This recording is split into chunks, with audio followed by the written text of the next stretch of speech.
communication in detail. And I told you that up to 64% of the communication is done, more than that also, considering the paralanguages, is done through the non-verbal communication. It is up to 93%. And only 7% of the communication is done through the words. Words means simple words without having the body language. We can say we can form only 7% of impact on the people when we are using the just words, not having the use of non-verbal communication. And then we started with the body language. Into it, we learned about the gestures, and into the gestures, we were learning about how different gestures can be understood without having a word with that person, while just looking at the body movement he is doing. Then I just try to tell you what is a gesture. Gesture means the movement of the particular part of the body. It doesn't mean the whole body movement. It will be the part of the body like neck movement, head movement, eyes movement, then hands movements, legs movements. So those are known as the gestures, right? So if you move a particular section of the body in a particular way, it will have different meaning in different situations. So those are known as gestures. And you can understand the gestures without having word with that person, right? So you can understand what the emotion, mindset, feelings, health that person is having, right? So that's why gestures are effective way of communication. And we learned about several gestures here. So I'm not going to cover them now. I will be moving ahead. So next gesture we can see is the hands movements. You know that whenever we're talking to someone, we tend to do hands movement consciously and unconsciously. So this is a powerful means. So there are some gestures we are learning here. I couldn't able to cover all the gestures made by the humans because it's impossible to cover into this semester or into the several lectures as well. So some important gestures we are talking here. So now coming to the palm gestures, as you know, palm gesture can be effective way of communication, and you cannot hide the emotions behind, though you are planning it. Okay, some of the people are expert into it. As you know, we have actors, the people who are good at acting, and those who have professional into making the movements of the body. They could hide it, but not everyone. So naturally, when we tend to do any particular gesture, it's a natural accompaniment of our verbal communication. With verbal communication, it is accompanied with, right? As well as there will be several different ways to do gestures in a different way, and it will have a different meaning. So some of them are here. First is the submissive palm position. So what submissive palm position means? The palm facing up is used as a submissive palm position, as you can see the first image here, this one. When we open our palms like this, it means that we are not hiding anything. For an example, when somebody, your friend or your family members are arguing with you that you deliberately did it, then when you are using these palm gestures, I haven't done it, open your palms, it means you are not lying. So that is the meaning of open palm gesture, right? Even the street beggars can have open palm gestures. It means they don't have anything and they are demanding something from you. So they are open. They are just not hiding anything, right? Opposite to it, there is a second category of the palm position, a palm gesture we can say. That's a dominant palm position. When somebody does this kind of palm gesture, where the palm is turned down or turned to the face downwards, it means the person is dominating you. So sometimes when a headmaster, a teacher comes to a class and students are not making this, maintaining the silence, so he will just do this kind of gestures. So it means he is dominating you. Okay? He is the authoritative person to control you. And mostly this kind of palm gesture is done by the authoritative person only. Then third category of the palm gesture is the aggressive palm position. So whenever somebody is angry and want to control you, he will do the aggressive palm position. So in this palm position, we can see the palm is closed into the fist and the pointed finger becomes a symbolic club, which just figuratively beats the listener to submission. So somebody when raise the fingers like palm facing downwards and having a fist, it means that person is aggressive and tries to control you anyhow. And when this happens, we tend to be controlled by that person. Okay, so these are the gestures done when it comes to the palms of our hands. Then, apart from it, I said that consciously unconscious, we are sending the signals about our emotions, thoughts, feelings, etc. So as you can see the gesture of neck here. So this one. When somebody is standing in this position, having a neck on the left or right side, not in the straight position, it means that person lacking the confidence and clueless what to talk next or getting confused. This particular neck position you can see, not making an eye contact and turning downwards, not facing the people and having the cross arms. Okay, so this means the person is not interested and he does do not want to talk or want to involve into the communication. Now look at this one, the relaxed position. When somebody is sitting relaxed, having folded his hand on the neck of the back, so that means the person do not want to have a communication or a talk with the person. So if you communicate anything with this person, will not listen you at all and will not pay any attention, right? So these are the neck gestures could be done in the communication process. Then coming to the posture. So what is the difference between a posture and the gesture? A very slight difference is there. When we're thinking about the gesture, this is a particular part of the body which is done, while posture could be accompaniment of the several parts of the body which are done together. Right? For an example, your standing posture. In standing posture, the all body movements can be involved. Walking posture, sitting posture. So it will convey the multiple organs which are getting involved into when you are doing a particular body movement. So that is known as a posture, right? So it is a combination of several parts of your body, and when they tend to come together and form any particular gesture, that's known as posture. Okay, so it simply means the way person sits, stands, or walks. So this means a posture. And postures are designed by the religious, social, political, and geographical background. So you can simply identify by having a look of that particular person's standing position, walking position, or sitting position. So you can just simply understand by which background he has come there. For an example, if in a meeting a boss comes, look at his position and a newly appointed employee, and when the boss asks him to talk, observe his gestures, a posture, right? So it simply can be differentiated between, right? And it's designed by or impacted by the religion, social conditions, political situations, and geographical background as well. So these are the conditions which enable us to have a certain kind of posture or position of our body. Okay, and this also indicates our feelings, thoughts, attitudes, and health. Right.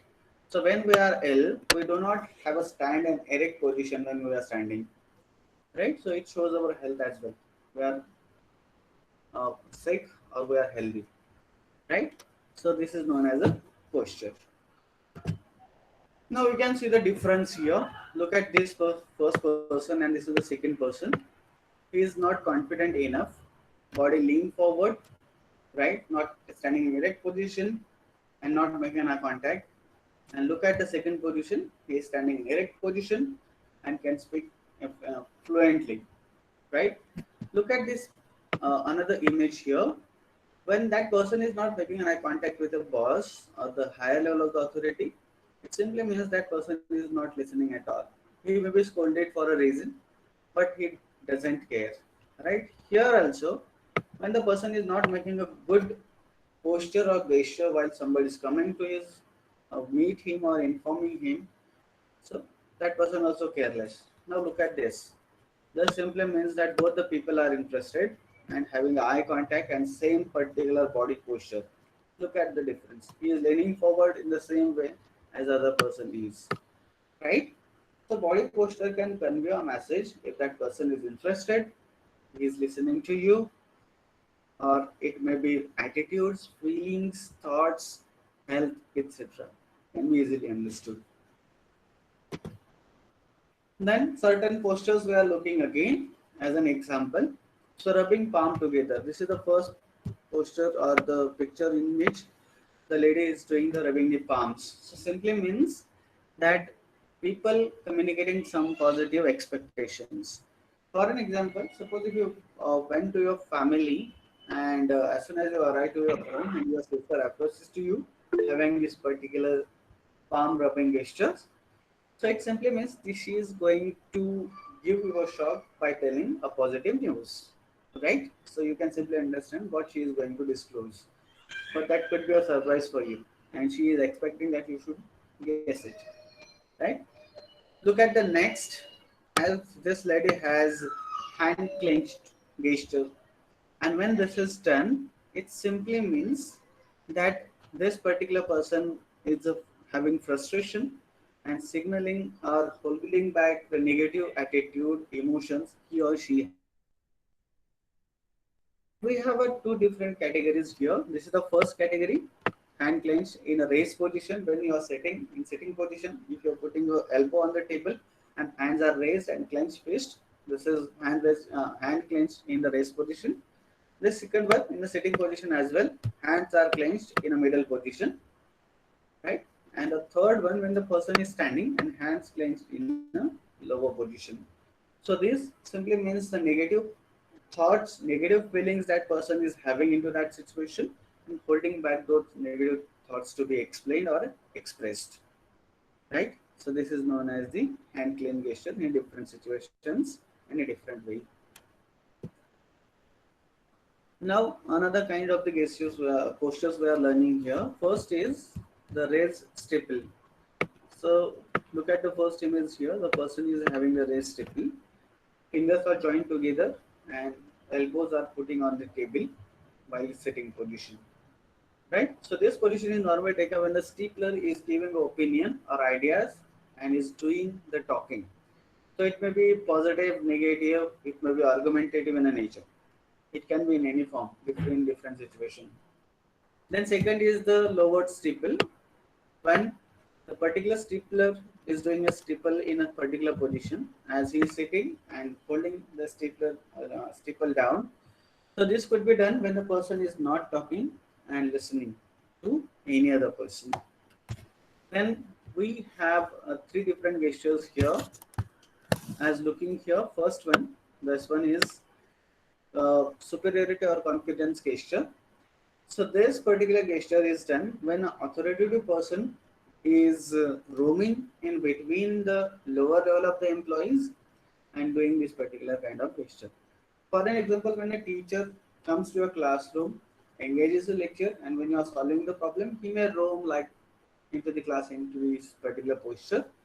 So it means that he is confident and he is exercising his authority over the other people. The next, hand gripping wrist gesture. As this particular position is different from the first one, as superiority confidence gesture. Here the person, what he is doing, he is holding the grips, the other wrist arm very tightly as an attempt to have a control over his emotions or over the situation. Now this particular posture will be done when the person wanted to have a control over the situation. For an example, if an authoritative person comes to solve any clashes into the meeting and he is standing in this position, it means he wanted to have a control over the situation or trying to control the situation. Now coming to the next level of the upper arm grip gesture, the hand has been moved towards upper part of the hand, right? So it reaches to the arm or arm grip gesture. So this particular position or posture is done when he is showing a greater attempt to have a self-control than the man in hand wrist gesture. Means with this position, he has some control over here, but here he may be losing the control into that situation. And when he does this particular kind of a posture, it means he wanted to have a control over back, but he is unable to do or unable to control the situation. So that simply means that whenever a person wanted to do particular feeling internally, it is reflected through the externally body movement. And you can simply understand what that particular position is in position, right? Then The next posture, dominant male. Now you might have seen some of the people standing like this position when they are wearing the jacket and have the front pockets into it. So they will simply put their hands into it and they will raise the thumbs. So this simply means, as you can see the lady also doing and the male is also doing. So arms folded with thumbs pointing upward is another popular thumb gesture position or thumb position. This is a double signal being that of a defensive or negative attitude if somebody has folded the hands plus a superior attitude as well, right? So this kind of the two emotions could be conveyed by having this particular posture. Then dominant female, when female members are doing them, so they could represent dominance and aggressiveness into that particular position. When a lady superior authority comes to your cabin or for the meeting, like holding this kind of posture, so it simply means she is having a dominant nature or aggressive nature and she will dominate the meeting, right? Then the mouth guard, as this simply means guarding your mouth, it means you are hiding something and this simply suppress the deceitful words that are being said. When in a communication somebody is using the vulgar language and you are shocked that how could that person could use those words into the communication, so you could use this particular position, mouth guard position, which means it's really shock for you when you listen to those words, right? So you are not able to explain his mistakes, but you will just listen it and it will be really shock for you, right? So this is the position or the posture known as the mouth guard posture. Okay. Now the next posture we can see the nose touch. In the communication when somebody is doing the nose touch simply means having a different ways to do it. Sometimes the nose rub is done several times. Sometimes it may be done so quickly that you cannot understand is it done or not. Right? So this is done and is a kind of sophisticated disguised version of the mouth guard gesture. For the mouth guard gesture, you are a listener, but the nose touch posture will be done when you are actually the speaker. And when you are talking to them and you are lying to them or you are uncertain about the promises you are doing to them will be fulfilled or not, at that time this particular kind of the posture done, right? And when somebody is doing into the communication, you should not trust that person because it simply means he is lying, right? Then the eye rub means see no evil. Many a time when there will be a clashes into the department and the higher level of the authority knows the reason but can't do anything, or the orders are being given to issue some of the important things which are against to your promises, at that time this particular kind of the gesture or posture will be done. Eye rub means simply rubbing below the eye. It means the person do not want to face your eye contact when he is talking to you because he is lying or he may be telling you the negative things. So at that time, this could be done by that person. Now this could be done by the women also, but women tend to do it so lightly. They rub it so lightly that you cannot notice it. But when men do it, they do it very rigorously, right? So this is the message they can convey. Without understanding the words, you can understand the internal meaning of the posture they are doing. Okay. Then the next posture is known as collar pull. Now this particular posture is done into a certain situation when that person is feeling hot and just want to get some fresh air for his body or feeling sweaty, so he will pull out the collar and just wanted to have a comfortable so that he could talk to you. Sometimes it could be done to have a disguise or to hide a negative emotions thoughts he or she may experiencing at the time of communication. So this time when somebody is doing it, you should not be getting involved into the important communication because that person is paying partial attention to you and he may be brooding over some of the negative thoughts. So when you do talk to that person, sometimes they will ask you to would you repeat that please or could you clarify the point please. That simply means they are not paying close attention to your talking and they are busy something, or busy somewhere in thinking something, right? Then the next gesture, this would be done by the most of the students as well when they are getting under pressure or clueless what to do, right? Fingers in mouth or biting your nails. So this is the explanation given by the Morris, and who explains that the fingers are placed in the mouth when the person is under pressure, right?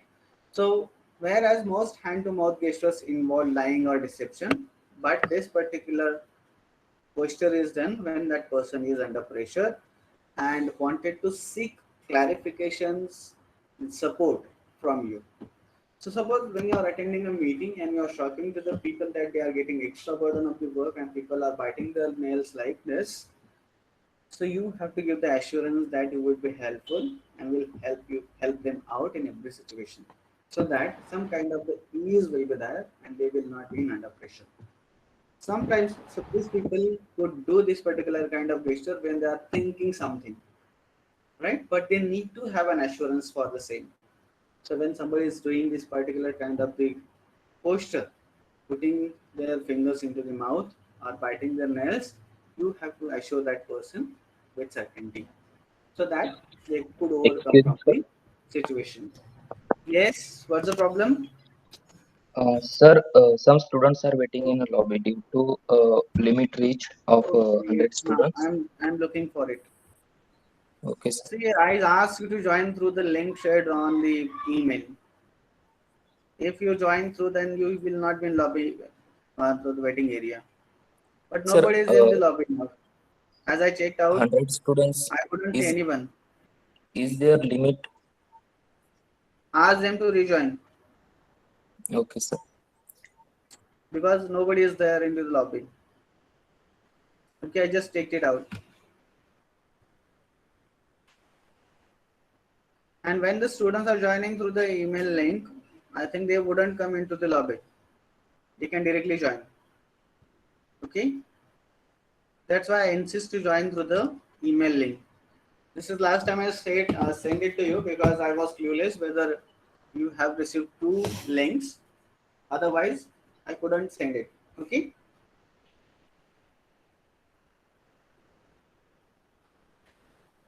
Did you understand what I'm explaining to you? This is very simple to understand and it's interesting to learn in different situations and different conditions how the people are doing the certain gestures and the postures. Okay.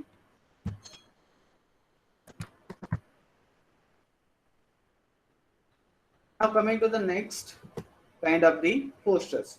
So postures when people are doing when they are standing and talking to the people have a different meaning, and you can just understand and you cannot uh, uh, humiliate yourself when you try to meet and talk to the people. So just having the look of their postures when they are standing, you can understand if that person is interesting or not to have a talk with you.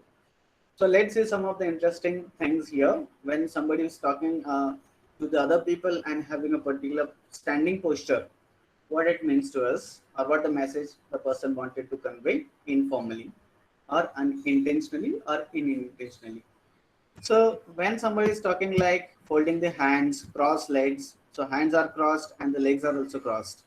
So that simply means the person is not interested to having a talk and he just wanted to have the company of yourself or himself, right? When he is standing in this position. So when there somebody is having the crossed hands and crossed legs, don't try to talk to those people unless you have a very important matter to discuss.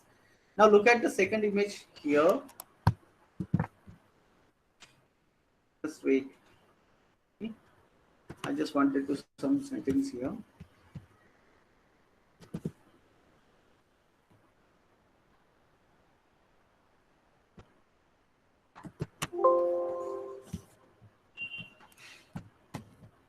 Yeah.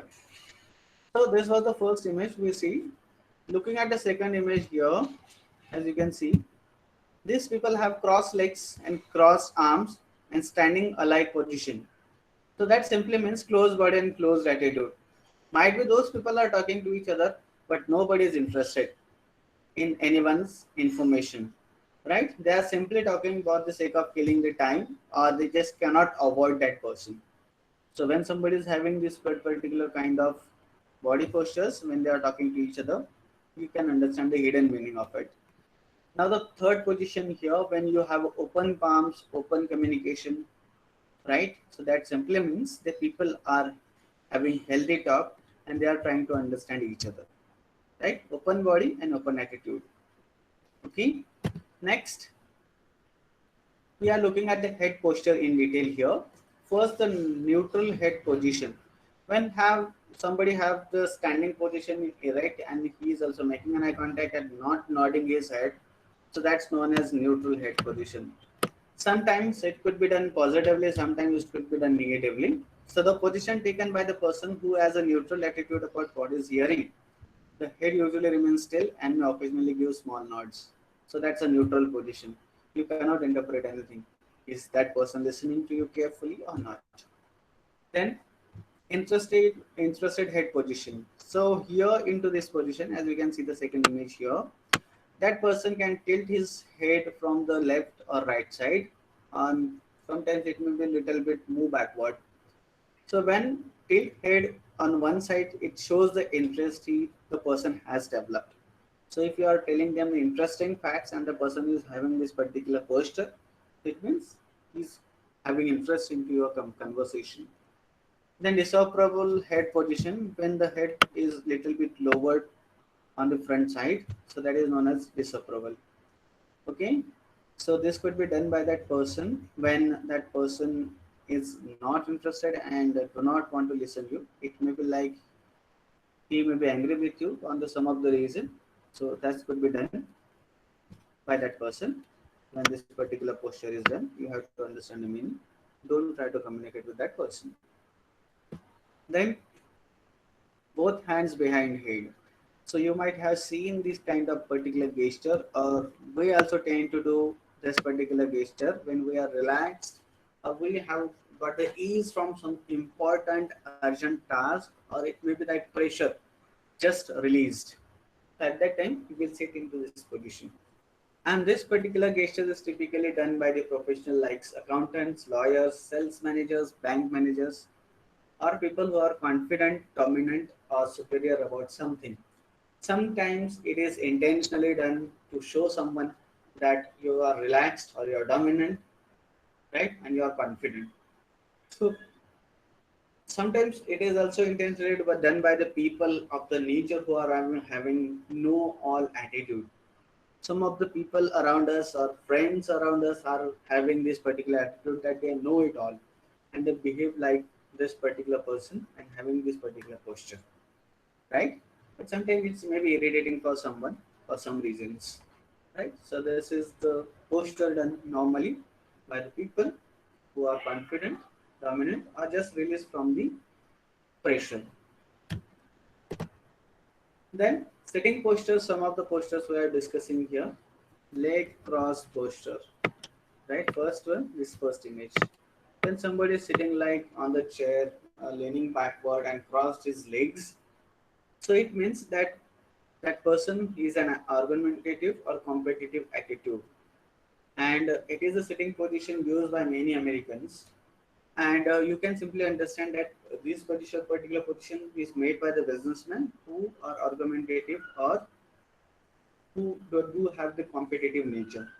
And while having the differentiation between Americans and Britishers, when Britishers are making this particular posture, this means they are obvious and they are competitive.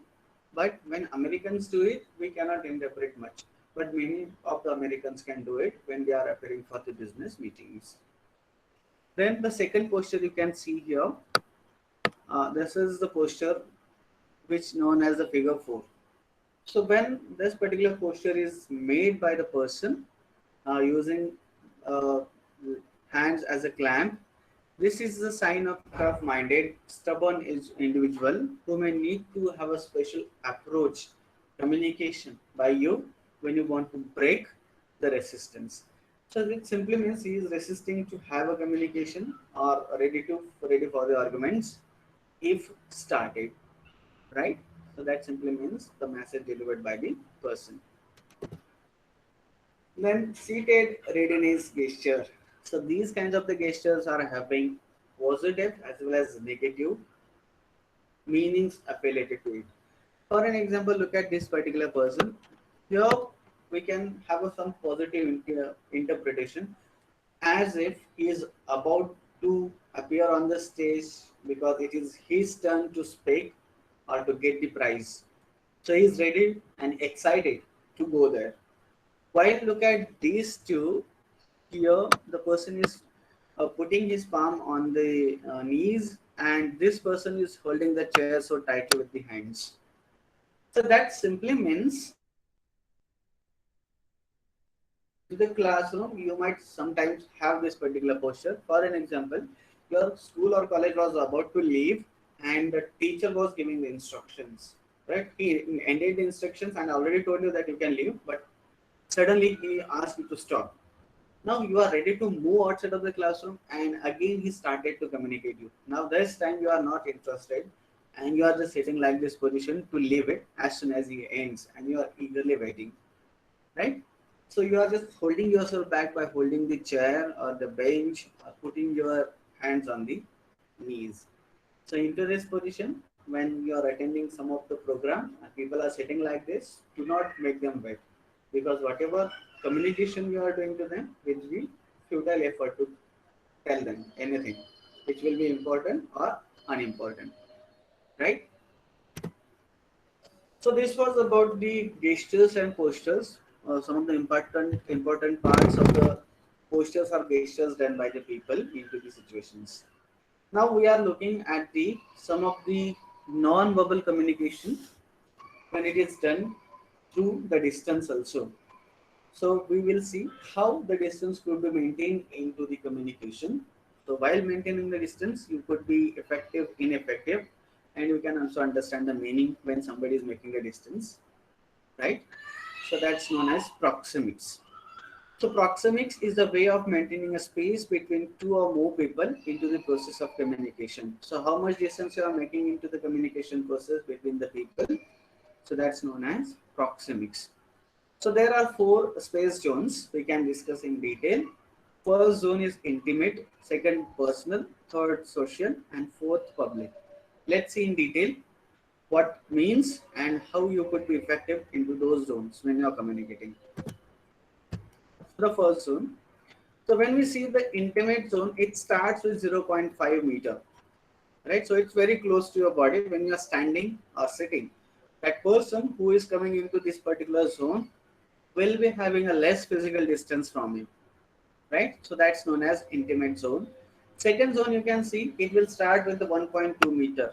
When you are standing or sitting, the person who is coming into this zone, personal zone, will make a distance between 1.2 meter, right? Then the third zone, which is known as social, it starts with 3 meters and beyond that. So that person will be maintaining a distance of the 3 meters in between you, right? So that's known as social zones.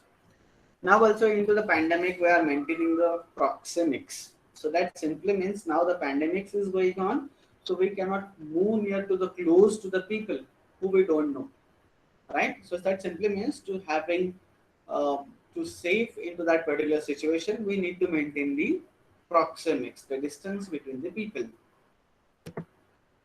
Now coming to the detail, in intimate zone, the people who are coming into a family, close relatives, friends are coming into this category, and it starts with the 18 inches.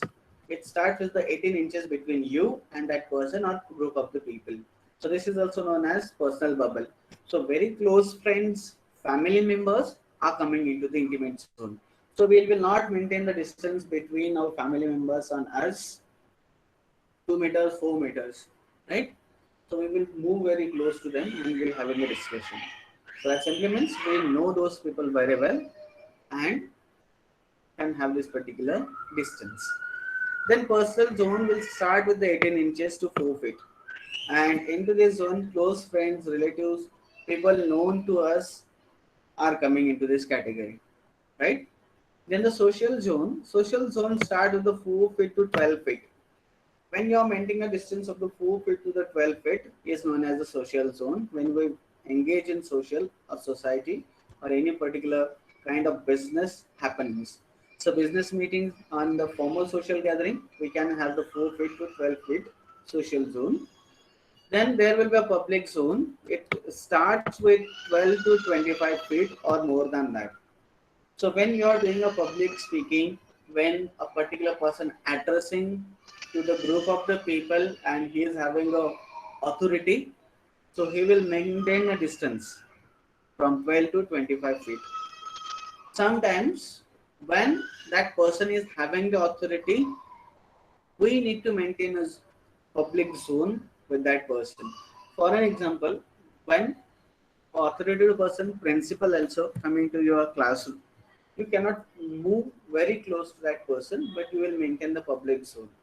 So that simply means the power and authority exercised by that person, right? So it is also relating to the power and position held by that particular person. And this space zone should be maintained to have effective communication with those people, right? So that's known as proxemics. Through the distance between the people, we can also communicating the message that this person belongs to the family members, belongs to the business people, or it may be someone outside of the organization, right? So that's known as proxemics. So some of the important factors we are learning here into the space zones. So sometimes when we involve into the gathering, we can get to know the messages sent by the people into the social and professional situations. So when we think about to have a communication with other people, we need to make the angles with them. For an example, when we are standing one to one, so that face-to-face communication could be done like into the second posture, picture you can see here. So they are facing to each other. Eye contact is made by them, and the distance between proxemics between them is also ideal. Now look at this particular picture. Now the first person is putting his hand into the pocket, and this person is like also standing the same way as the other one. And the angle they are making, it's a kind of triangle, right? So when they are making a triangle position, it means that people are not very comfortable to each other and just talking informally to each other because there is no other way just to having a talk with them, right? So this way, the space zones could be understood. Apart from it, sometimes you may have a situations like this, inclusion and exclusion technique. Now look at the second picture here. When these people are talking to each other face to face and someone enters, this is the third one person who enters there. When these people will move towards him and will form the triangle like position, okay, like this. So when they are making the triangle, it means that person is welcome. But now you into this particular posture or position, you can see they're just turning their heads toward him, not the body. So triangle is not made. So that simply means these people is having the important talk, and they just cannot invite the third person into their communication. So if it is done with you, do not get involved into the communication with those people, right? Now look at this first picture here, open triangular position for the accepting third person. So body automatically tilts toward in the 45-degree to the third person to receive into the communication, right? So this is the inclusion and exclusion technique. If you do not want to include in your communication any other person, do not turn towards to them. Don't form the triangle. So that person will understand the message and will leave you immediately. If you want to include them, turn your body towards them. So this is not the planning we do usually. It naturally happens to us, right? Now, as a speaker, if you can see the graph here, or I just did it because to understand how to include the people into your communication, sometimes you might have this particular situation, and you will be clueless how to include the other person who is least interested in your communication. For an example, suppose if you are attending a meeting and A and B are your clients, okay, and you are the C person. So as a C person, You want to persuade them to buy your product, right? And you have arranged a meeting with them at a uh, round table. So when you are setting into this particular position as a C person, these both people are sitting here. Now, as you start your communication, you tend to understand that the A person is very talkative, whereas the B person is not taking interest in your communication. But as you think that you also need to have a side of B with you as well as A, and you wanted to also pursue him by having a healthy communication, you can follow the simple technique. So what you can do, you can start the communication with having an eye contact with A person as if you are directly talking to him. After talking to him, you can just move towards the B person and you can make eye contact and you tend to talk to him. Then when you are making the final remarks, you can make eye contact to A. So that simply technique means as the person A is very talkative and asking many questions and B is not asking the many questions, so it simply doesn't mean that you can completely ignore B and just will stay concentrated on A. If you do, the A will agree and B will not agree with you, right? So to pursue that person, you have to get involved in your communication into the messages you are delivering that person by making an eye contact and directly have a conversation with, right? If you ignore that person, he will also ignore you, right? So you should not ignore any other person if that person is very important to you. So make them involved into your conversation because you also need to have his opinion, his side with you, right? So this is the inclusion and exclusion technique which could be used by you ineffectively when these particular situations may arise. Okay. Now, the next element into the non-verbal communication is known as chronemics. So, what is chronemics? Chronemics is the study of how human beings communicate through the use of time. So, when it comes to the use of time, time concept is different from person to person. For Indians, we do not tend to give so much importance to the time. Suppose if somebody is telling you that he is turning after 10 minutes to a particular place, that person will not turn after 10 minutes and may take more than 10 minutes, like 30 minutes, an hour, 2 hours as well, right? When you see the meetings of the Indian situations, when relatives are coming to our house, they informed us they will turn to our house at 10 o'clock, but as we were waiting for them for 11 o'clock, 12 o'clock, they didn't turn up. So that simply means that people, when they are communicating a time concept through the communication, the time concept could be different from person to person. When I am telling you that I will be turning up after 5 minutes, if I'm taking 10 minutes, so I'm not conscious about the time. So the 5 minutes is different term for me. 5 minutes is different term for me, right? For you and for me also. So that's known as chronemics. So it means what does time mean to one person to the other person, right?